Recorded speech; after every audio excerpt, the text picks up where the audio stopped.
Hey everybody, just wanted to go over something with you on this 2001 Ford Taurus. This would apply to, I think, like a 97 to an 04, or maybe even an 06 Taurus. This is the motor mount on the rear side, passenger side of the engine. It's between the engine and the firewall, and it's back here. That's the new one. And this is not a how-to step-by-step on replacing this thing. There's not one on YouTube that I could find, but I'm just going to give you some of the tips and tricks, what I did to get this thing out and replaced.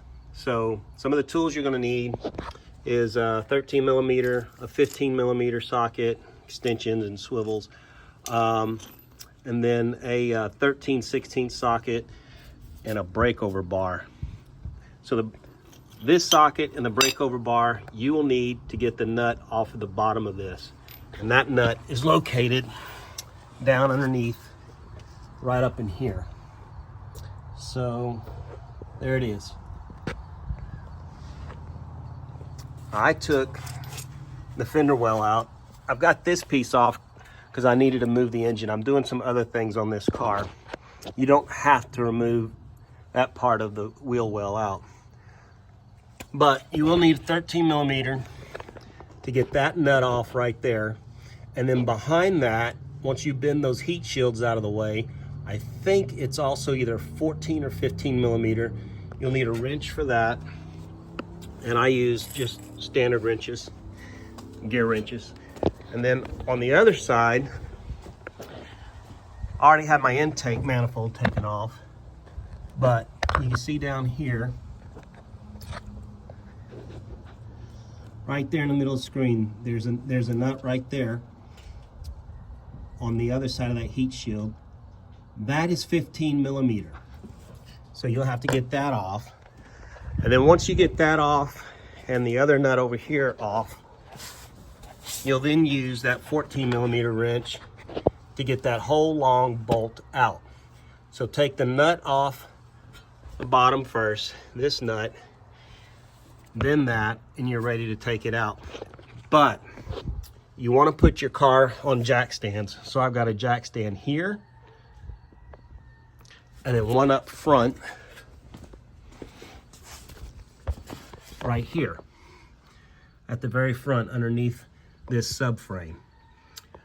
And I used a block of wood and a little small jack to lift up underneath that pan to lift the engine up and take some of the pressure off of that motor mount. Now, getting it out was pretty easy, but going back in, trying to get this big old long bolt, and believe me, that bolt is long, getting it back in was kind of a arduous task.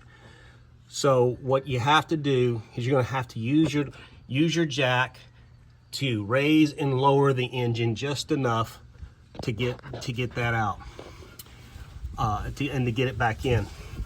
What I had to do was take this 10 millimeter bolt out so that I could move this brake line around a little bit, because that bolt is really long and it's going to come back and it's going to hit against this sheet metal part of your car. So like I said, raising and lowering the engine a little bit is going to help you. What I had to do also is, because of the width between this point here and this point here, when it's standing up in there, there's two parts of a bracket that go one on each side. It didn't want to go in on my new part, so I actually took a file and I shaved off just a little bit on each side until I got it to fit. You may need to do the same, because I tried to get it up in there and it just would not squeeze in. So you may have to do the same. Hope that helps. Good luck.